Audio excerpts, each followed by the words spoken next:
Welcome to the review of ISHM Textbook Edition 8, Chapter 16, Sterile Storage and Transport.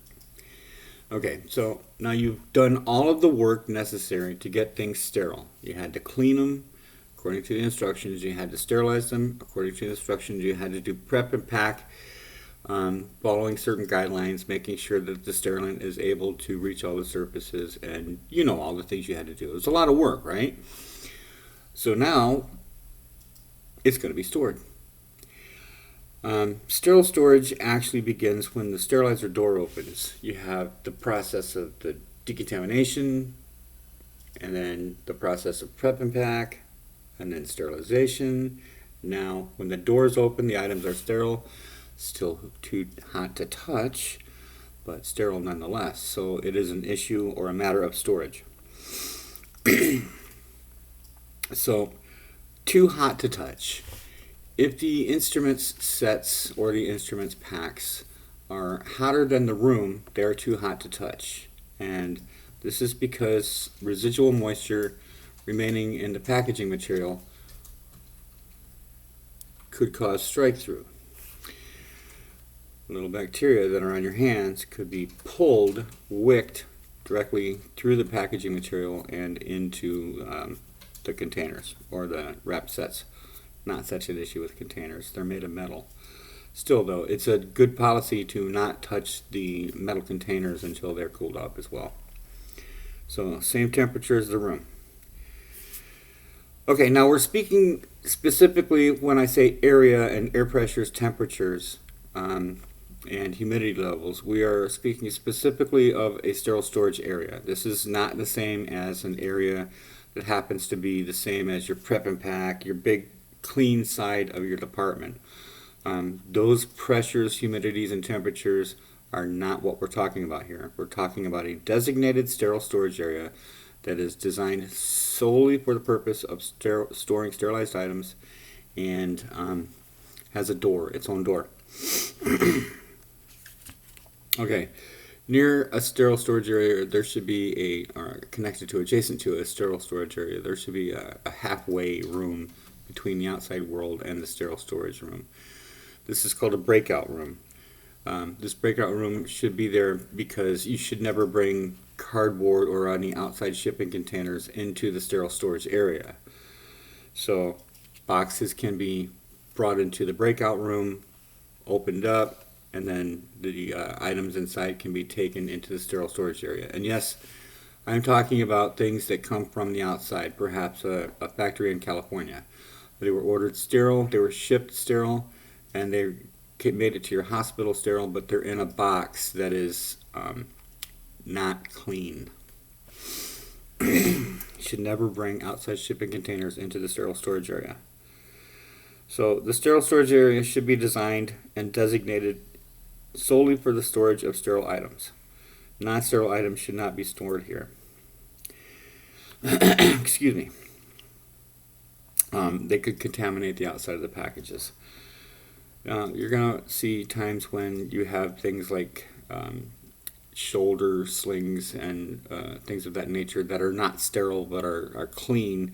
They are commonly stored in the same area where you have shoulder instrument sets and shoulder, what am I trying to say, ace bandages and things like that that are sterile. Don't let it bother you. Excuse me. So when you are, congratulations, you're designing a sterile storage area because you are a bigwig now in the industry and you get to design your own area. So some things to keep in mind. You need room. So figure out how much room you really need and then double it. Okay, and then when you go and you tell the people who are building the new department for you how much you need, way overblow it so they'll get down to maybe what you actually need. You need a lot of room in a sterile processing department. Have you ever been in a Winco grocery store? How about a Walmart? If you've ever been in a Winco, you'll see the aisles are about twice as wide as they are in a Walmart. Easy to navigate without running into people or having people blocking your path. This is the way a sterile storage area should be designed. Wide aisles. Should also be designed so that it's easy to clean. If you can't clean your sterile storage area, you're going to have a sterile storage area that's full of dust, and well, that's contamination. Dust is contamination.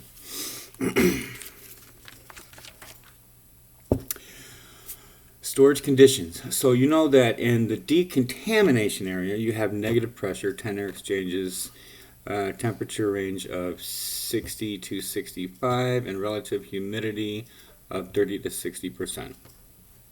Okay, that's decontam.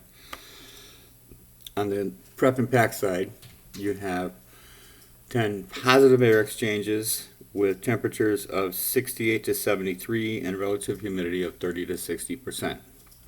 Now, speaking specifically of a sterile storage area, you have positive pressure at 4 exchanges per hour, and you can have temperatures as high as 75 degrees, and you need to maintain less than 70% relative humidity. Other sterile storage considerations are this one. If you have an outside wall, a wall that the outside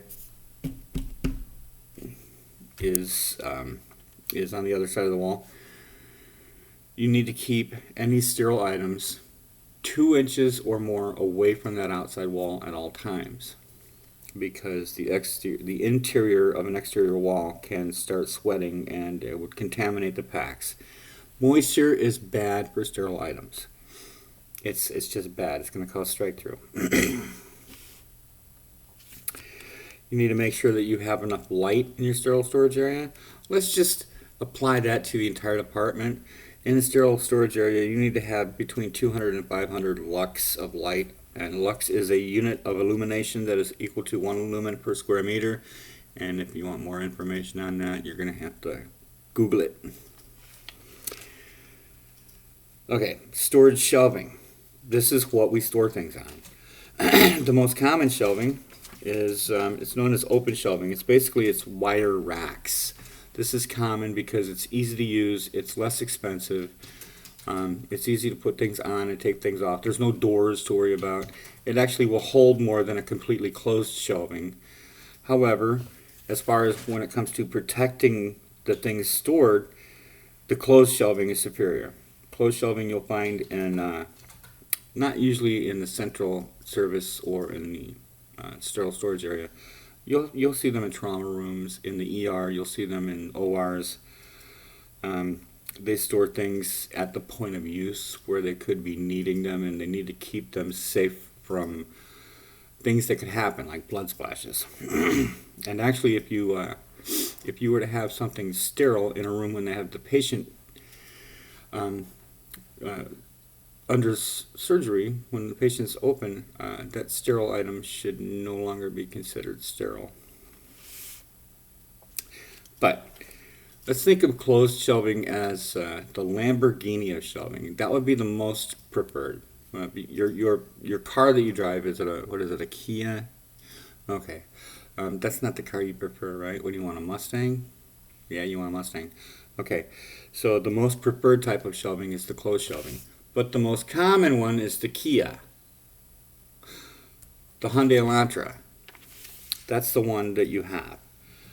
The advantages of the closed shelving are better protection. The disadvantage is the higher cost, and they don't really store as much on the shelves. And the open shelving is the most common, and it's the most convenient and least expensive. But it also leaves the packages more vulnerable to contamination from things like splashes during mopping or just people walking by. You know those narrow Walmart aisles and somebody left something hanging off the shelf, they bump it with a cart. Now it's a sterile item, it's going to become contaminated. So yes, shelving should be large enough, deep enough to hold whatever you're putting on it. Some trays, like a Nissan fundiplication set, they're like 2 feet long, and they're a little bit long for the shelves. In this kind of situation, find another way to put it on the shelf where it's not protruding into the aisle.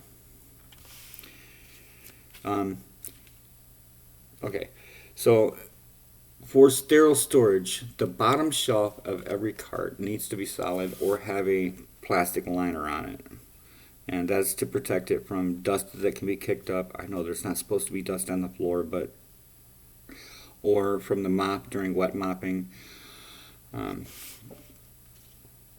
Solid bottom shelf. And although it's not required, now the solid bottom shelf is required, and it should be 8 to 10 inches off the floor. You cannot store anything sterile closer than 8 inches to the floor. And although not required, having a solid top shelf will help to better protect the items on the cart, because then the little tiny dust particles raining down might not be able to land on the sterile items. And the top shelf needs to be no closer than 18 inches to the ceiling, because that's where the fire suppression heads are, and it's a fire code that you can't have them closer than 18 inches to the ceiling. So keep that in mind when you're storing things on the top shelf. Go get your yardstick.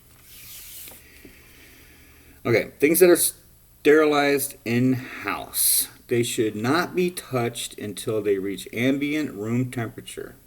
Okay, and I told you about that. They can be contaminated by strike-through.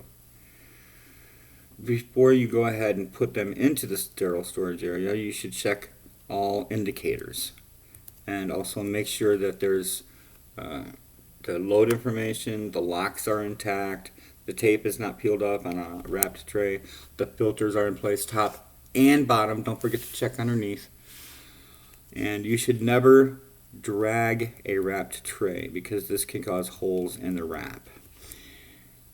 After you get out there and you see holes in the wrap, and you start to understand how bad it is, and you're going to wonder why we can't have everything in a rigid container. Well, we can't. Some of the vendors' sets, actually most of the vendor sets, have to be wrapped due to the fact that they don't make containers that are compatible with the sets. Unless they do. There are some. You should never stack wrapped trays, because if you do, you're causing compression damage. Okay, think about this. The weight limit on a wrap, on the heavy duty wrap, the 600 series, is it's 25 pounds. So if you have a 20-pound tray and put a 20-pound tray on top of it, you have 40 pounds of weight on the bottom of that wrap. So you've exceeded the weight limit. Another reason you should never stack trays is because when you do, the lower trays, they get the sterile air pushed out by force, and then when you remove the weight, unfiltered air is allowed to come back in. Rigid containers can be stacked, however, not too high. You should go by the manufacturer's instructions on these containers. There's a potential for gasket damage on the lid, or the lid lock could become damaged. So let your facility's policy guide you on that. Purchased pre-sterilized items. If you're following along, I'm looking at page 348. Outside shipping containers. Again, you should never bring them into the department. Cardboard boxes should be removed from this area as quickly as possible. What we're talking about here is cardboard, like a tissue box. Can you hand me that tissue box? Thank you, my lovely assistant. A tissue box, that's cardboard. The stuff that the outside shipping container, that is corrugated board. They're two different things. Cardboard should be removed from the sterile storage area as soon as you can. Corrugated board or plastic totes should not be brought in there whatsoever. That's why we have a breakout room, remember? Okay, I don't want to say most, because I've never looked at every single item, but many, if not the majority of the items that come in already sterile have an expiration date. And this expiration date doesn't necessarily reflect the sterility. It's not like it takes a bacteria 3.5 years to chew through the package.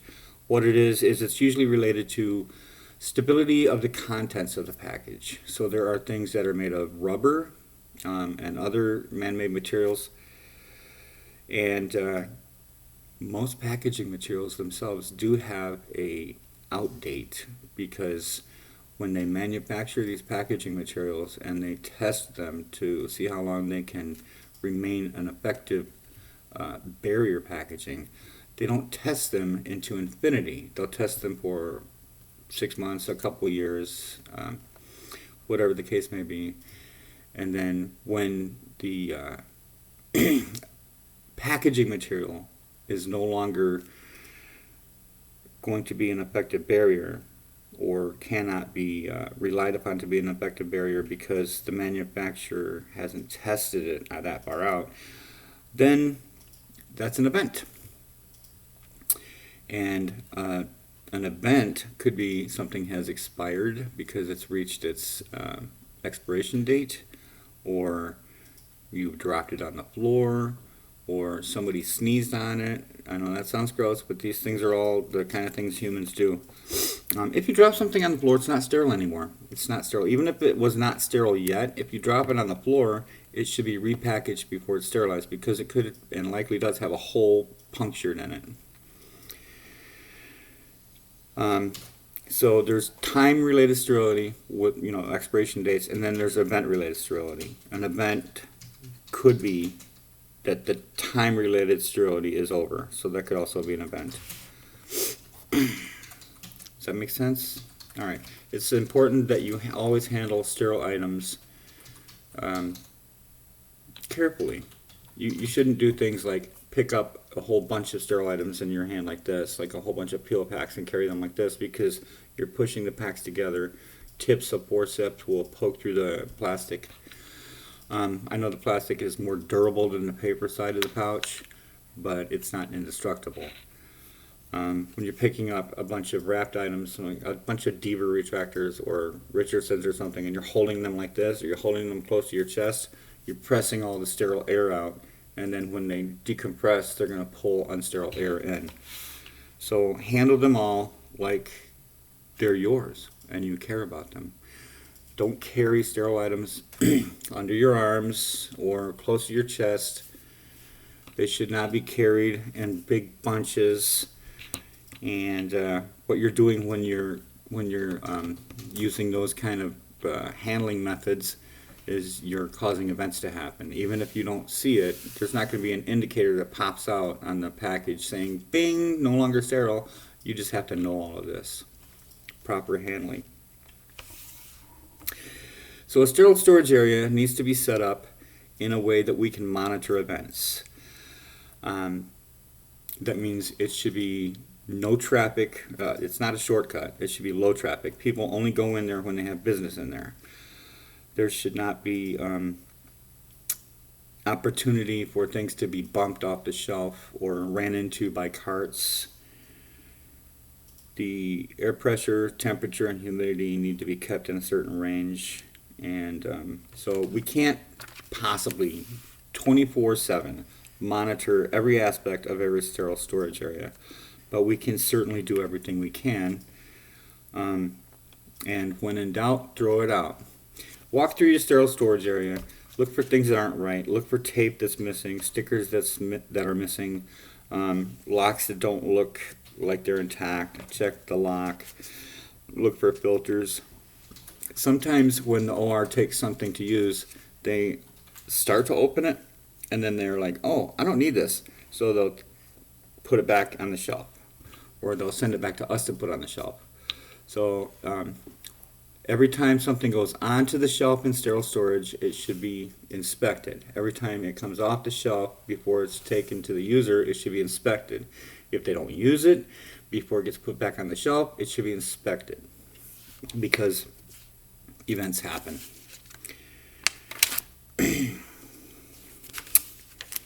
Okay. So stock rotation, this is really important.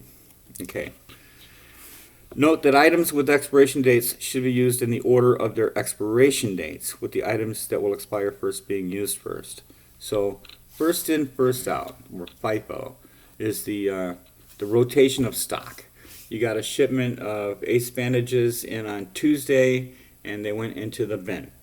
And you got another shipment in on Wednesday, and they go into the bin, placed in a position where they're going to be used last. But if the expiration date is sooner than the ones you received on Tuesday, then they should be placed in the bin with the expiration date making them the first out. Does that make sense?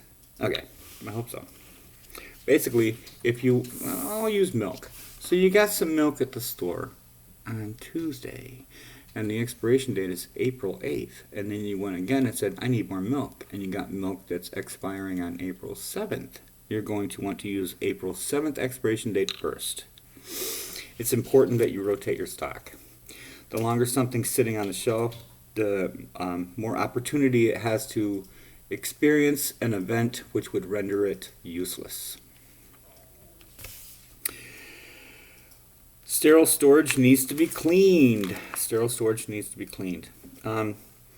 So just like the rest of the department, sterile storage needs to be cleaned. You can often you can just take the carts, empty them, and put them in your cart washer, which is if the carts are compatible with the cart washer, if they're not going to get destroyed, that's great. But you need to make sure the carts are dry before you put anything sterile back on them. Alcohol can be used as an agent for drying. You can just take an alcohol rag and wipe down the cart. The last portion of chapter 16 is just really going over the importance of making sure that everything is clean and up to par. I'm going to let you read that on your own, just like the entirety of chapter 16. Read this on your own if you haven't yet, and then you'll be ready. Thank you, and I'll see you for chapter 18 soon.